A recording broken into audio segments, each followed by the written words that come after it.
She was sleeping through every combat drill. While her squad fired rounds, climbed walls and cleared rooms, Staff Sergeant Elena Ward just sat down, closed her eyes and drifted off like none of it mattered. Her squad hated her. Instructors marked her for dismissal. Everyone thought she was broken, or worse, a fraud. But then, out of nowhere, a Navy SEAL commander rolled up. He didn't check her scores. He didn't ask questions. He just shouted a single order across the range. And instantly, the soldier they mocked as useless became the one person no one would ever underestimate again. What were the words that flipped her from deadweight to unstoppable operator? And what hidden program was she never supposed to reveal? Stay tuned, because the twist at the end will leave you stunned. This is a simple woman. Subscribe right now, hit the bell, and tell us in the comments where in the world you're watching from, because we're about to dive into the story behind the most underestimated soldier you'll ever meet. She slept through every combat drill, rifle ranges, obstacle courses, urban assaults, while her squad bled and cursed. She sat down, closed her eyes, and drifted off like none of it mattered. They called her Sleepwalker. Instructors marked her for dismissal. Everyone thought she was broken. But then, in the middle of a disastrous final exercise, a black SUV rolled up. A Navy SEAL commander stepped out, locked eyes with her, and shouted one order no one else understood. And in the next 60 seconds, the soldier they mocked as useless became the one person nobody would ever underestimate again. "Ward!" he barked. "Recall mode. Execute!" The change was instant. Claire Ward rose in one fluid motion, rifle snapping to her shoulder, and moved like a predator finally uncaged. Corners that had devoured her squadmates melted under her precision. Hostiles who had pinned down the team fell in a storm of controlled pairs. In less than 2 minutes, the building was clear, the hostage secured, and silence swallowed the training yard. The same voices that had mocked her days earlier now whispered in disbelief. But to understand how that moment came to be, you have to rewind 2 weeks. Back to the beginning. The morning air tasted like diesel and dust, the kind that clung to your teeth and reminded you this wasn't home. Staff Sergeant Claire Ward stepped off the transport van at 0530. Her boots struck cracked asphalt, already radiating heat, despite the early hour. The advanced combat training facility sprawled before her. Plywood shoot houses, shipping containers welded into mock urban alleys, and obstacle courses that had chewed up better soldiers than the ones unloading around her. Ward carried herself with deliberate calm, duffel slung over one shoulder. Her uniform was plain desert camouflage, creased but clean.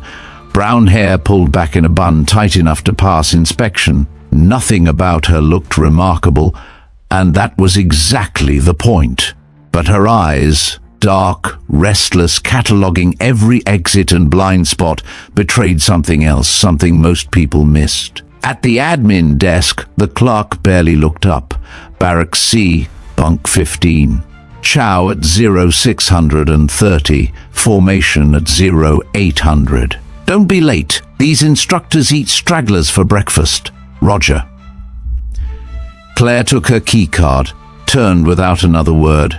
Inside the barracks, rows of metal bunks stretched in neat formation, each with a footlocker, each reeking of industrial soap and 30 years of sweat. She chose the back corner.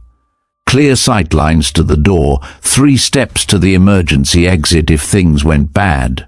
Old habits from places where sleeping in the wrong spot could get you killed. She unpacked quickly, every item placed with precision.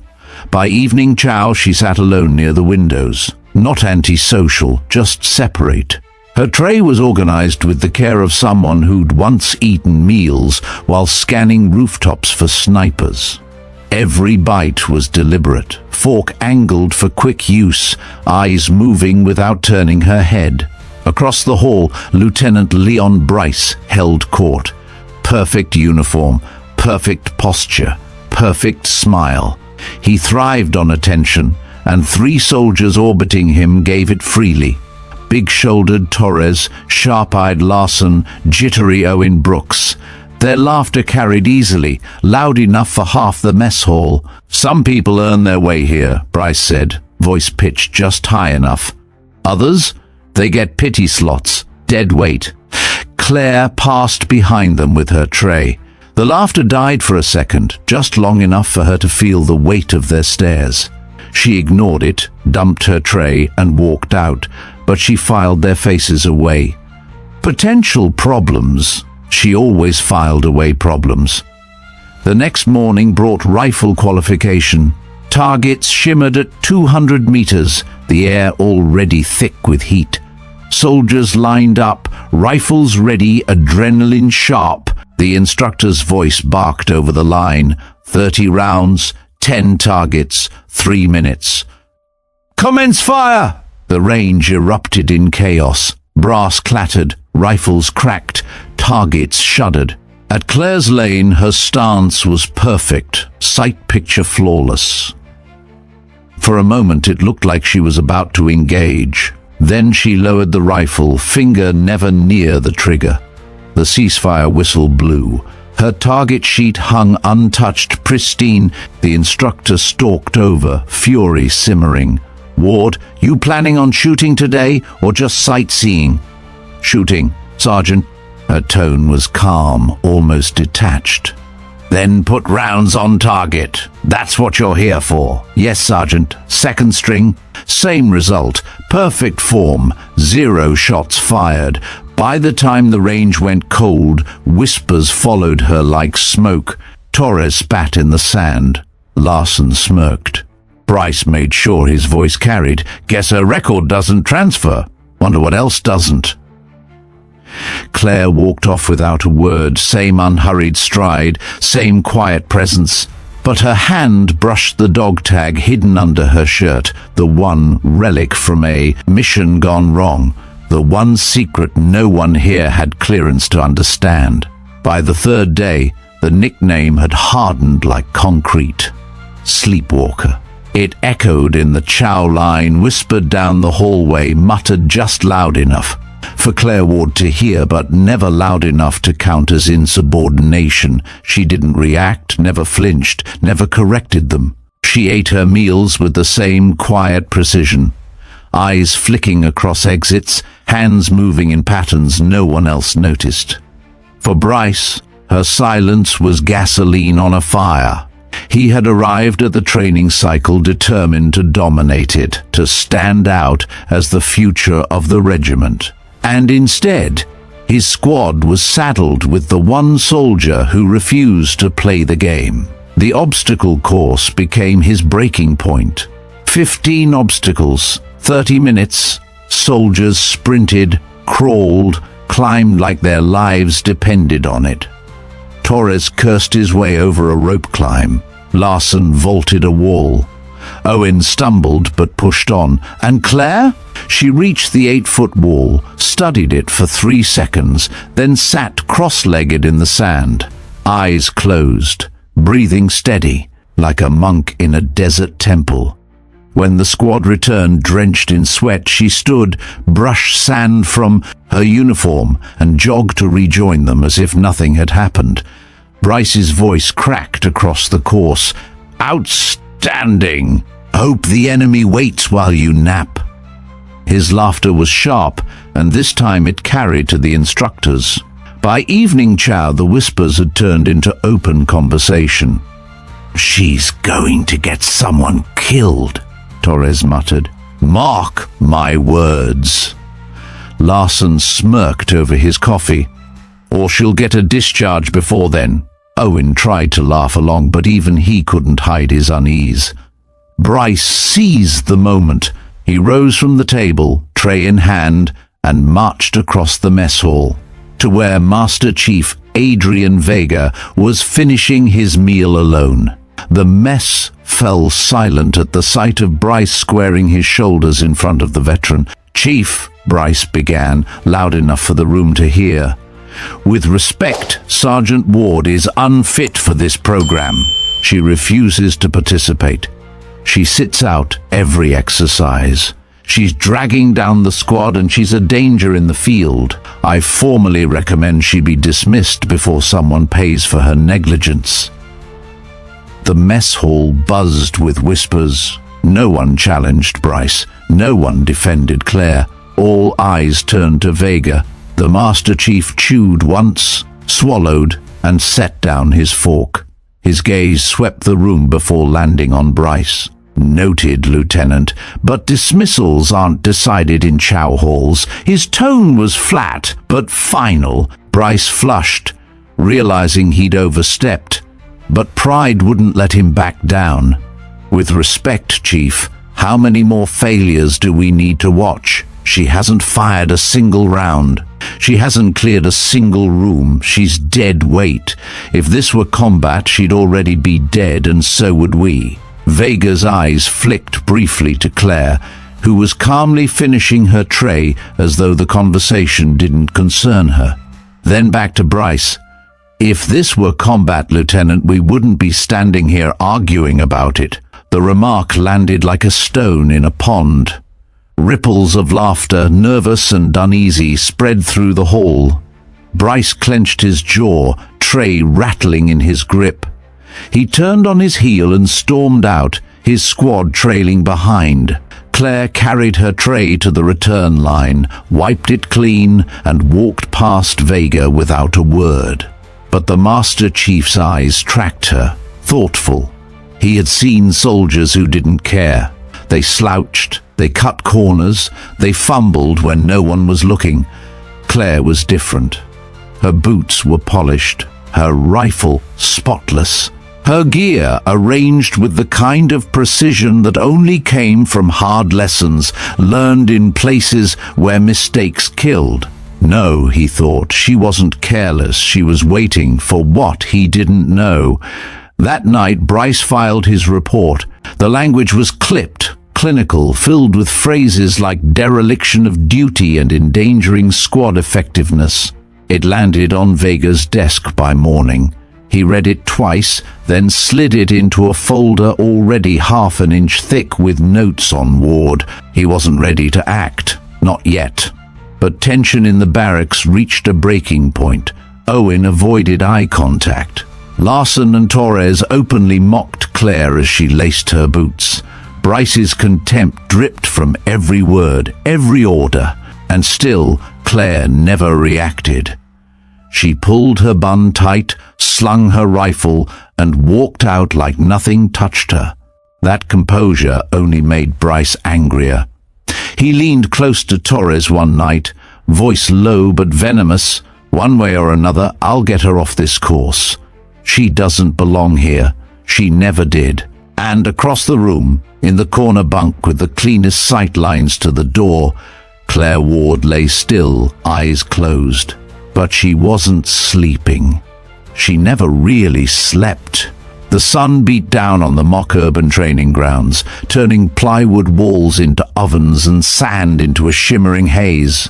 Claire Ward's squad lined up at the start line, faces slick with sweat, rifles loaded with paint-marking rounds. The instructor's tone was as dry as the air. 15 minutes, hostiles mixed with civilians, minimize casualties, clear the structure, fail, and you run it again until you get it right. Bryce adjusted his helmet with sharp precision. "Torres, you're on point. Larson, cover the rear. Owen, stay tight on me. Ward," he smirked, eyes flicking over her, "try not to fall asleep." The whistle blew and the squad surged forward. Torres rammed the door, wood splintering as they poured inside. Paint rounds cracked through the stale air, role players popping out from corners, stairwells, windows. The chaos was immediate. Shouts, muzzle flashes, alarms marking casualties. Claire followed last, as always. She drifted to her corner, lowered herself against the wall, and closed her eyes. To anyone watching, it was the same script as before: useless, detached, asleep on the job. But then the trap snapped shut. A role player in civilian clothes stepped into the hallway, pulling the pin on a training grenade. Owen, just behind Bryce, froze like a rabbit in headlights. His rifle jerked up too late, his brain lagging behind the danger. Claire's eyes snapped open. She moved before thought, like lightning finding ground. In 2 strides, she crossed the room, yanked Owen backward by his vest, and shoved him behind the cover of a plywood barricade. The grenade clattered across the floor, popped with a deafening crack, and sprayed dye across the empty space where Owen had been standing. The alarms blared, marking a casualty, but it wasn't Owen. It should have been, but it wasn't. For a heartbeat, the entire room froze. Bryce's jaw clenched as he realized what had happened. Owen blinked, pale, staring at Claire like she'd just pulled him from a real battlefield instead of a simulation. Claire didn't say a word. She released his vest, turned, and walked back to her corner. Sat down, closed her eyes again. The rest of the scenario unraveled as expected. Torres took a round to the helmet. Larson went down at the stairs. Bryce fought hard but got cut from the flank. Within minutes, the buzzer screamed failure, another wipeout. But no one was talking about Bryce's plan or Torres's mistakes. All eyes followed Claire as she filed out, calm, collected, as though nothing had happened. By Chow, the whispers spread like wildfire. She pulled Brooks out like she knew the grenade was coming. She didn't even look, just moved. Maybe she's been sandbagging the whole time. Bryce slammed his tray down at the squad table, fury etched into every line of his face. "Don't give me that, it was luck, dumb luck." She was sitting on her ass and just happened to move at the right time. Torres grunted. "Didn't look like luck to me, sir." Larson nodded reluctantly. Her timing was too clean, like she saw it before it happened. Bryce snapped. "She's a liability, not an asset. One stunt doesn't erase 2 weeks of failure. Don't forget that." But the tide was shifting, and Bryce felt it slipping from his grasp. Even Owen, still rattled, couldn't stop replaying the moment in his head. If Claire hadn't moved, he would have been lit up. Everyone knew it. Across the hall, Master Chief Vega watched from his corner. He hadn't missed a detail. The way Claire moved, explosive, precise, rehearsed. The way she'd gone right back into her sleepwalker act without a flicker of pride. It wasn't luck, it was instinct. Later that night, when the barracks lights dimmed, Owen found her sitting on her bunk, boots unlaced, hands resting on her knees. He hesitated, then cleared his throat. "Ward, thanks for earlier." She looked up, eyes dark but steady. "Don't mention it." "No, I mean, you saved me. I froze and you—" She cut him off gently. "Keep your head up next time. Grenades don't wait." He wanted to press, to ask how she'd known, but something in her tone warned him off. He nodded awkwardly and backed away. When he rejoined the others, Bryce cornered him. "You don't actually believe she meant to do that, do you?" Owen faltered. I don't know." Bryce's eyes narrowed. "Well, I do. She's manipulating you. She's manipulating all of us. Don't fall for it."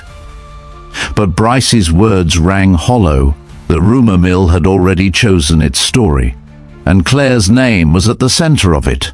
Not as sleepwalker anymore, but as something else, something nobody could quite define. In the darkness of her bunk, Claire lay still, fingers brushing the dog tag beneath her shirt. She hadn't wanted to intervene, but when instinct took over, there had been no choice. Old training never really left, and that meant her cover was thinning faster than she could hold it together. The final evaluation exercise arrived with the weight of judgment. Weeks of training had led to this, a full-scale urban assault simulation across 3 buildings with role players armed to the teeth with paint rounds, machine gun simulators, and mock explosives. Instructors had designed it to break even the best squads. For Claire Ward's team, it was a crucible. The squad gathered at the staging area, helmets secured, magazines loaded with simunitions. The air buzzed with tension. Bryce's jaw was clenched so tight his teeth looked ready to crack. Torres adjusted his gloves with deliberate aggression. Larson's eyes darted, restless. Owen fiddled nervously with his safety selector. And Claire sat on the edge of the bench, calm, eyes half-lidded like she was already asleep. The instructor's voice cut across the noise. 3 buildings, multiple hostiles, civilians mixed in, points for speed, accuracy and casualty prevention. Fail and you're done. 1 squad won't graduate. Make sure it isn't yours. His eyes lingered on Claire before moving on. Everyone understood this was her last chance. Bryce barked orders, adrenaline sharpening his tone. Torres, you've got the ram. Larson, rear security. Owen, stay tight on my 6. Ward... He let the word hang, dripping with contempt. Try not to fall asleep. The whistle blew, and the squad surged forward. Torres hit the door like a battering ram, wood splintering as they flooded inside.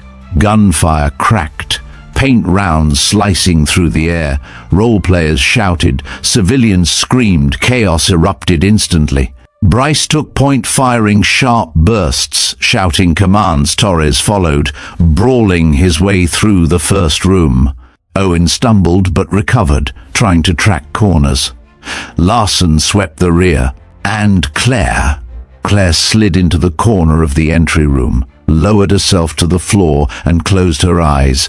To her squad, it was infuriating. To the instructors, it was déjà vu. To Bryce, it was the final nail. She's worthless. He roared over the gunfire just before a paint round smacked his helmet and marked him as dead. One by one, the squad fell. Owen caught a round to the chest, screaming in frustration. Torres took fire from an unseen window.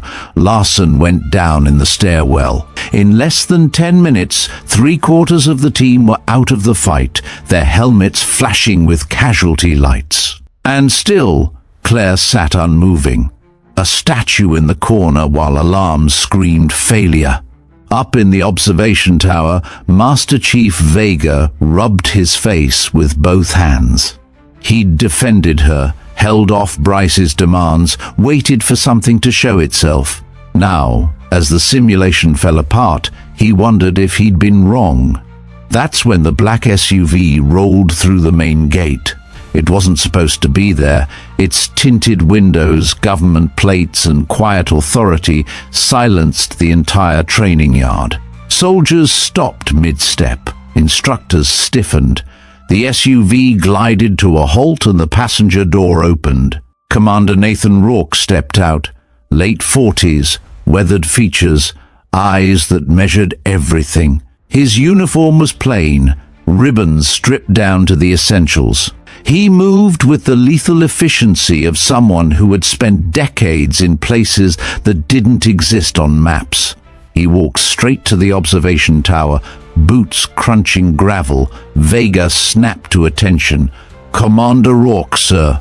I wasn't expecting—" "I know." Rourke's voice was calm, steady, but cut through like a blade. "You have Staff Sergeant Claire Ward in this rotation." Vega hesitated, then nodded. "Yes, sir. She's in the middle of evaluation now, but her performance has been—" he faltered. "She's scheduled for dismissal." "I've read the reports," Rourke said, eyes fixed on the plywood buildings. Gunfire still rattled within. "I'm not here to challenge your assessment. I just want to see her run one more scenario." Vega studied him, puzzled. "What kind of scenario, sir?" Rourke's mouth ticked into a shadow of a smile. "The kind where she's authorized to wake up." Inside the building, Bryce lay sprawled, helmet marked with defeat, fuming at his squad's collapse. Owen crouched uselessly behind cover. Torres and Larson were already tagged out, and Claire Ward sat with her back to the wall, eyes closed, breathing steady. Rourke's voice carried across the training yard, slipping through plywood and chaos alike. "Ward!" Her eyes opened instantly. Recall mode, execute. Something shifted in her posture. The stillness cracked like a dam. Claire rose in one fluid motion, rifle snapping to her shoulder. The lethargy vanished, replaced by precision so sharp it looked rehearsed. Her body flowed with dangerous economy, every step a calculation, every motion lethal. She moved into the hallway, tracking angles before threats appeared. A role player leaned from a doorway. 2 rounds hammered his vest before he aimed. Another flanked from the stairwell. Claire pivoted, dropped him, spun back, continued upward. In the tower, Vega's jaw dropped. Instructors forgot their stopwatches. The transformation wasn't improvement, it was revelation. By the time Claire reached the final room, 2 role players held a hostage at gunpoint. She read the geometry in a glance, fired twice, and dropped them both before anyone could react. The hostage was safe. The buzzer sounded. Mission accomplished. And for the first time in 2 weeks, the training ground wasn't mocking her. It was silent. The training yard was frozen in disbelief. Instructors who had been scribbling dismissal notes now stared slack-jawed at the scoreboard flashing mission complete. Soldiers who had mocked Claire Ward as sleepwalker shifted uneasily, suddenly aware that they'd been standing next to something far more dangerous than they'd imagined. Bryce tore off his helmet, paint dripping from the round that had tagged him out. His face was a mixture of fury and something darker, fear. "What the hell was that?" he shouted, voice cracking across the room. "Who are you?" Claire checked her weapon, cleared it with mechanical precision, and only then looked at him. Her expression was calm, flat, unreadable. "Same person I've always been," she said quietly. "You just never had clearance to see it." Master Chief Vega signaled for the squad to clear the building. The debrief room was waiting. The instructors didn't argue. They herded the team out, their usual sarcasm stripped away by the raw performance they had just witnessed. Inside the small, windowless room, the air smelled of gun oil and disinfectant. Claire sat at one side of the folding table, weapon disassembled, each piece laid out in neat order. Across from her, Commander Rourke and Master Chief Vega studied her, like 2 men trying to solve a riddle that had just come alive. "Recall protocol," Rourke said, breaking the silence. The words hung heavy in the room. Vega frowned. "That's classified. Need to know," Rourke replied. His gaze never left Claire. "And right now, Chief, you need to know. Staff Sergeant Ward isn't broken. She's part of a program designed for deep insertion, high-value targets, missions that don't officially exist. Operatives trained to the edge of human performance, but their responses are conditioned, locked until activated." Vega leaned back slowly, arms crossed. "So you're telling me she's been asleep this whole time because nobody gave the order?" "Not asleep," Claire corrected, her hands steady as she ran a cleaning patch through the barrel. "Contained. It's like a guard dog on a leash. The dog's still there, but it won't bite until someone lets it." Vega shook his head, incredulous. 2 weeks of drills and you just sat there while your squad got torn apart. Because you weren't authorized? Claire's voice didn't waver. That's the protocol. Without the activation phrase, we function like regular soldiers. Blend in, suppress the training. Bryce slammed his hands on the table, unable to contain himself. Suppress the training? You let us fail every single exercise because you were playing dumb? Her eyes flicked up to his, calm, cold, not playing, following orders. Rourke intervened before Bryce could erupt again. Her record speaks for itself. 18 months in theaters that don't exist. 12 missions, 0 friendly casualties, 100% extraction rate. She didn't just survive, she excelled. Vega exhaled slowly, trying to process. And the injury? The medical transfer? Claire's hands paused only for a moment before resuming their methodical work. Shrapnel, last mission. Recovery took 6 months. Command wanted to see if the conditioning held, if I could still switch on. And? Vega asked. Rourke gestured toward the training ground beyond the walls. You saw it yourself! The chief rubbed his face. So for 2 weeks, I've been ready to throw her out. And all along she was the most capable soldier on this base. Not all along, Claire said softly. Only when someone decides it's worth the cost. Bryce couldn't hold back. This is insane! You're telling me she's some kind of secret weapon and we're supposed to just trust her? She's dangerous. Unstable. Vega shot him a look that shut him up, but inside, Bryce's resentment only grew.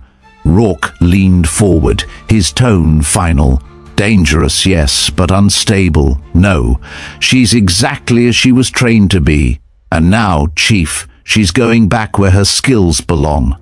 Not as a student, as an instructor. Soldiers like her have already given enough on the front line. Now it's time for her to pass it on. The paperwork moved faster than anyone expected. Dismissal recommendations disappeared. In their place came transfer orders stamped classified. Claire Ward was no longer under evaluation. She was being reassigned. That night in the barracks, the atmosphere shifted like a storm passing. No one jeered when she walked past. No one whispered sleepwalker. Instead, there was silence, the heavy kind, born not of respect but of realization. They had mocked someone they never understood. Owen approached her bunk hesitantly, helmet in hand like an offering. Ward, I didn't know. None of us did. I called you dead weight. I was wrong. Claire glanced up from her duffel, expression unchanged. You weren't supposed to know, he frowned. Then why let it go on? Why let us think? Because authorization matters, she interrupted. Her tone wasn't sharp, just steady. Some things aren't mine to reveal. He nodded slowly, chastened. Torres and Larson kept their distance, their usual smirks gone. Even Bryce held his tongue, though his eyes still burned with humiliation. He had wanted her gone.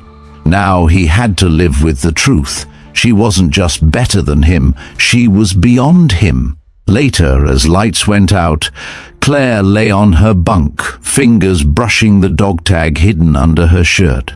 It was still there, heavy with memory. She whispered to the dark, words no one else could hear. We held the line, and across the compound Commander Rourke watched from the shadows, satisfied. She was awake again. The debrief room was quiet except for the soft scrape of Claire Ward's hands as she slid the bolt back into her rifle. Each piece clicked into place with the precision of muscle memory.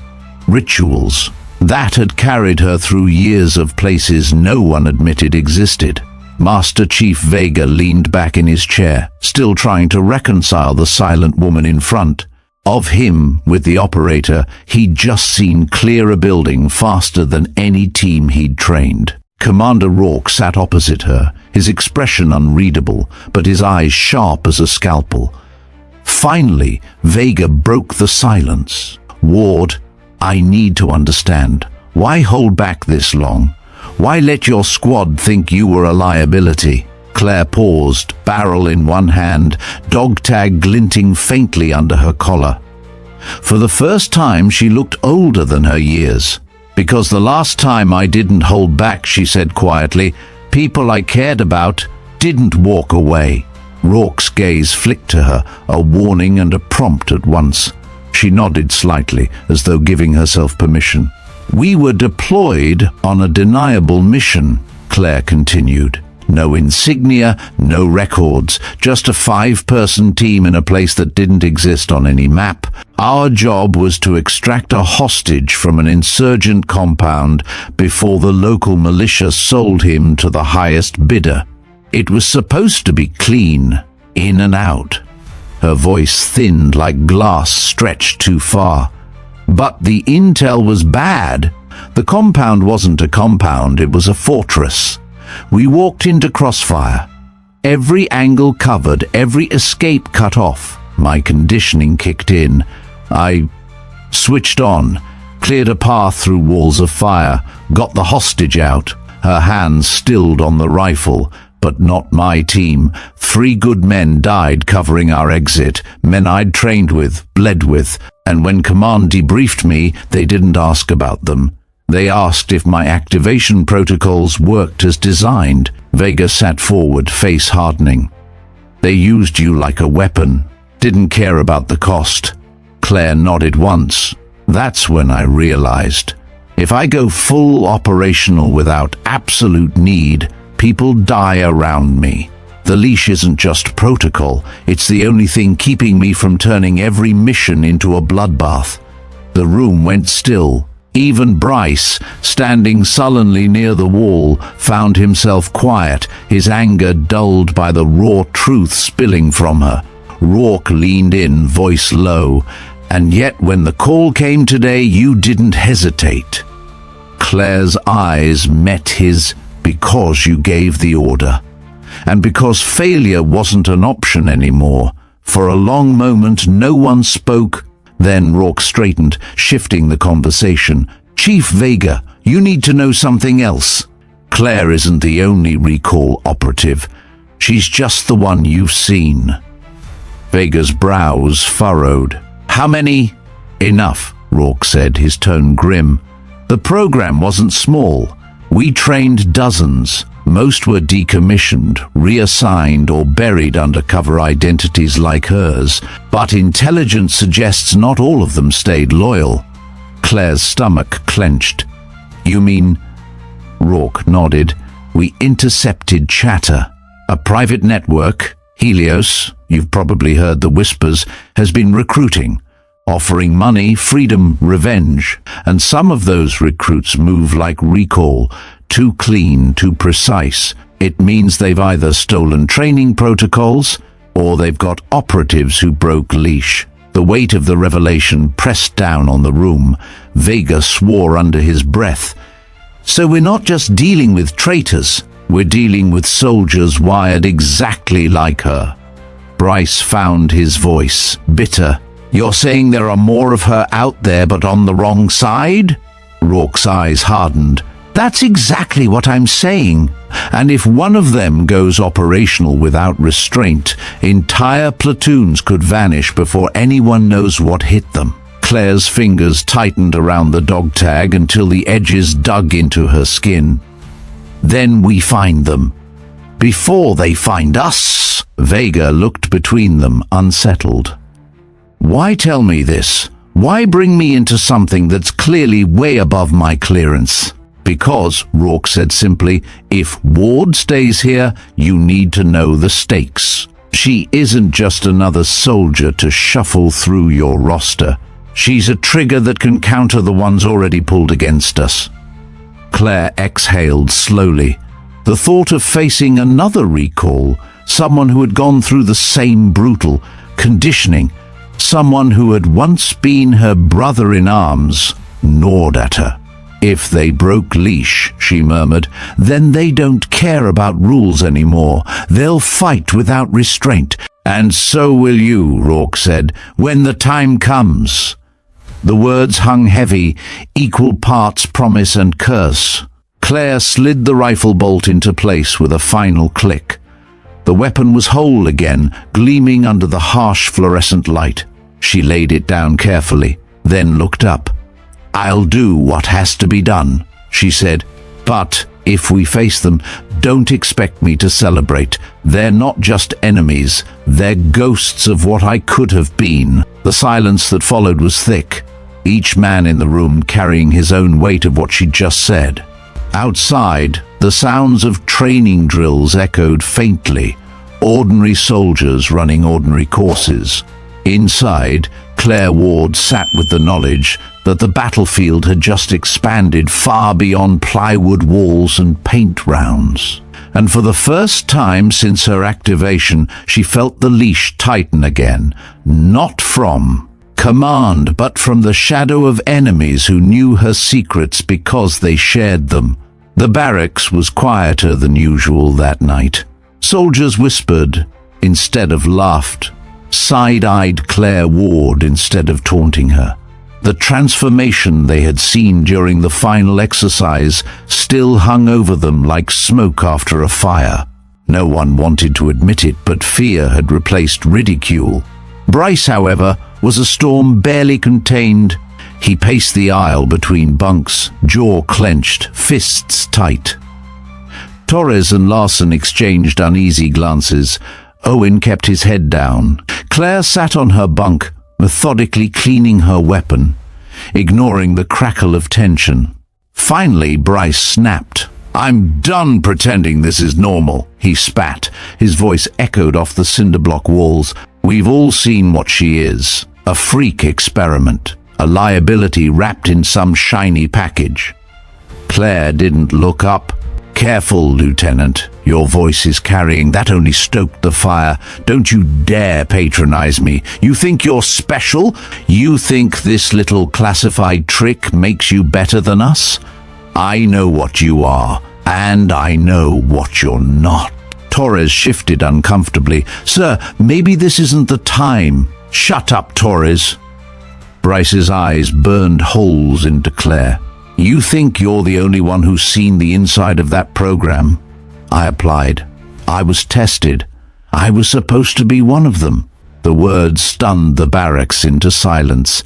Even Claire paused, cloth frozen against the rifle barrel. Slowly she looked up, her eyes narrowing. "You applied?" Bryce's voice was bitter acid. "That's right. They ran me through the gauntlet. They told me I had the skill, the drive, the brains, but when it came down to it, they said I didn't have the temperament, that I couldn't follow orders." His laugh was humorless. "Temperament. That's their polite way of saying I wouldn't roll over and become a leash-trained dog like you." The confession dropped like a bomb. Torres muttered, "Jesus." Larson stared wide-eyed. Owen swallowed hard, realizing the puzzle pieces were clicking into place. Claire's gaze hardened. "Now it makes sense. The resentment, the obsession with getting me kicked out. This isn't about me failing, it's about you failing. You wanted in. They said no, and now you can't stand the reminder that someone else made the cut." Bryce's face twisted. "Made the cut? They didn't choose you because you're better. They chose you because you're controllable, conditioned, a puppet waiting for the magic words. You're not a soldier. You're a machine." Claire stood slowly, deliberately. She wasn't tall, but the calm weight in her eyes made her presence loom. A machine doesn't carry the faces of the people it couldn't save. A machine doesn't wake up at night with the sound of gunfire echoing in its skull. "I'm no machine, Bryce. I'm just someone who accepted what you couldn't, that sometimes the leash keeps more people alive than it kills." Bryce stepped closer, fists clenched, chest heaving. "You don't get to lecture me. You think I failed because I wasn't disciplined enough? No. I failed because I refused to let them own me, because I refused to give up my humanity." Claire's voice cut through him like glass. "And yet, here you are, willing to sacrifice everyone around you just to prove you were right. That isn't humanity, Bryce. That's ego. The silence that followed was suffocating. Torres shifted, ready to intervene if things turned physical. Owen finally spoke, his voice shaky. "Sir, you're saying you were supposed to be recalled too? That you were tested?" Bryce turned on him. "Supposed to be? No, I should have been. But they decided I was too volatile, too dangerous."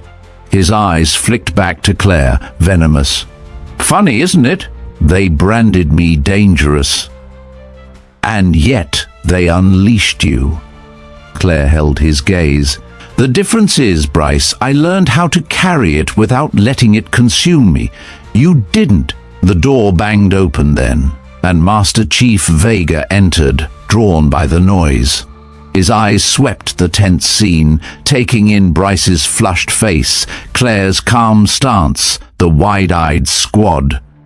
"What's going on here?" No one answered, until Claire broke the silence.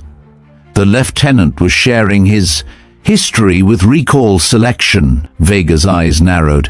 "Is that true?" Bryce stiffened. "I was tested. They said I wasn't fit. Their loss." Vega studied him for a long moment, then shook his head slowly. "No, their wisdom." Bryce's face went red. "You don't understand." "I understand perfectly," Vega cut him off. "I've trained men like you before. Brilliant on paper, fire in your veins. But discipline, trust, that's what makes an operator, and that's what you'll never have." The words hit harder than a punch. Bryce's jaw trembled, his fists tightening, but he said nothing. Vega turned to Claire. "And you. Don't let this become personal. He's not your enemy. Not yet." Claire inclined her head, then sat back down, resuming her methodical work on the rifle, as though nothing had happened. But inside she knew something had shifted. Bryce's confession had changed the air. The squad no longer saw her as a fraud.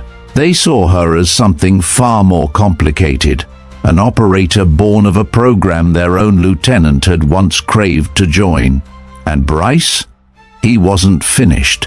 The bitterness in his eyes promised more storms to come. As the barracks lights dimmed, Claire brushed the dog tag with her thumb, a quiet vow unspoken.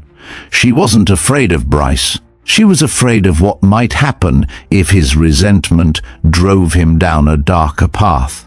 Because soldiers denied what they thought they deserved often made the most dangerous enemies of all. The mission orders came down fast, stamped with layers of classification. Helios operatives had been sighted moving equipment through a derelict industrial complex outside the city. Intelligence suggested they weren't alone. There were whispers, familiar movements caught on grainy drone footage, too precise, too disciplined. Rourke's suspicion hardened. Other recall operatives were in play. Claire Ward rode in the back of the armored transport, helmet in her lap, eyes steady. Across from her, Bryce sat stiff, jaw clenched, refusing to meet her gaze. Torres checked his gear with nervous energy. Larson fidgeted with his gloves, and Owen glanced. Between them all, like a man trying to hold the seams of a broken squad together. Rourke stood at the front, briefing them with clipped precision. "This is not a drill. Hostiles are entrenched. Expect advanced tactics, and remember, if we're right, some of them may move like Ward, faster, smarter, harder to predict. Treat them as you would yourselves. No mistakes, no hesitation." The transport jolted to a stop. Doors swung open. The squad spilled into the night. Boots crunching on gravel, weapons raised. Floodlights cast long shadows across rusting warehouses and shattered glass. The first contact came fast, 2 Helios gunmen opening fire from a catwalk. Torres returned fire, rounds sparking metal. Claire slid into position, calm, firing 2 controlled shots that dropped both before the squad could blink. "Clear!" she called, her voice steady. They pushed deeper. Resistance stiffened. Grenades arced through broken windows. Gunfire echoed from hidden alcoves. But it wasn't until they hit the central floor that the true danger revealed itself. 3 figures stepped from the shadows. Their stances were unmistakable. Rifles angled low but ready. Movements sharp, efficient. Eyes calm, predatory. Rourke's curse was low. Recall. The air tightened. Bryce's grip on his rifle whitened. Torres muttered a prayer. Owen froze. Larson swallowed hard. Claire's stomach turned. She recognized it instantly, the way they scanned corners, the way they breathed. They weren't just soldiers. They were like her. One of them called out, voice calm and cutting, "Ward, we know who you are. You don't belong with them. You belong with us." The words sliced through the firefight. For a heartbeat, the squad looked at her, uncertainty flickering. Bryce's glare was venomous. Claire raised her rifle, eyes locked on the operatives. "I already chose, and it wasn't you." The warehouse erupted. Paint and smoke turned the floor into chaos. Bryce fought like a man possessed, desperation fueling him. Torres and Larson struggled to hold their ground. Owen froze until Claire shoved him behind cover, pulling his rifle up for him. Claire moved like water, intercepting the recall operatives with the same conditioning they carried. Every motion was mirrored. Attack, counterattack, angles anticipated before they unfolded. For the first time she was facing not just enemies, but reflections of herself. One lunged from the shadows. She pivoted, slammed him against a pillar, disarmed him with fluid precision, and fired before he recovered. Another flanked. She spun, dropped him with 2 clean shots. The third, taller, sharper, circled her. "We're the same, Ward. You can't fight what you are." Claire's voice was steady steel. "I know exactly what I am, and that's why I'm not you." They clashed in a blur of strikes and gunfire. The operative was good, every bit her equal, but where he pressed with aggression, she absorbed with control. Where he wasted energy, she conserved. In the end, discipline won. Her final shot hit center mass. Silence followed, broken only by the crackle of flames from a burning barrel. Rourke stepped forward, surveying the wreckage. Target secured, Helios disrupted, recall defectors neutralized. His eyes lingered on Claire. "You proved today why the leash exists, and why it matters who holds it." Bryce's glare still burned, but the fight in him was hollow. Torres and Larson avoided her eyes. Owen managed a shaky, grateful smile. The squad had survived, but none doubted who carried them. Back at base, the debrief was short. Reports filed, casualties noted, Helios cells dismantled. But the real conversation came after, in the quiet of the barracks as Claire packed her gear. Owen approached first. "You didn't have to save me again, but you did. Thank you." Claire offered the faintest smile. "That's what we do. We keep each other alive." Torres and Larson muttered their respect, subdued. Even Bryce lingered, helmet under his arm, eyes conflicted. He said nothing, but his silence was louder than any insult. Later, Commander Rourke found her outside, sitting on a bench under the harsh glow of floodlights, dog tag glinting in her hand. "You know what tonight means," he said quietly. Claire nodded. "That they're out there, more of them, and not all will hesitate." Rourke's gaze was steady. "You're proof the conditioning can be harnessed. But if they've gone rogue, they'll use it without restraint. And when that day comes, we'll need you again." She slipped the dog tag back under her collar, eyes fixed on the dark horizon. "Then I'll be ready, but I won't celebrate it. Because fighting them means fighting pieces of myself." Rourke placed a hand on her shoulder, firm. "Sometimes the hardest battles are the ones only a few can fight. You're one of those few." The floodlights buzzed. The night was still. And in that silence, Claire Ward chose her path. Not as a pawn, not as a machine, but as a soldier who carried both the leash and the burden of what it meant. When morning came, she stood in formation with the rest of her class. To any outsider, she looked ordinary, another soldier in desert fatigues, but those who had seen her unleashed knew the truth. The sleepwalker wasn't asleep anymore, and somewhere beyond the horizon, other recall operatives were waiting. Ghosts in the dark, some loyal, some lost. The war wasn't over, it had just begun. And that's how the soldier they called Sleepwalker became the only one who could face enemies trained exactly like her. She wasn't lazy, she wasn't broken, she was carrying a secret the world wasn't supposed to see. If this story hit you the way it hit me, make sure you subscribe to A Simple Woman. Ring that bell and share this video with someone who's ever been underestimated. Drop a comment below. Have you ever seen someone dismissed as ordinary prove they were anything but? Your stories help keep this community alive, and I read every single one. Don't miss tomorrow's story, because if you thought Claire Ward's secret was shocking, wait until you see what's coming next. Until then, remember, sometimes the quietest person in the room carries the loudest truth.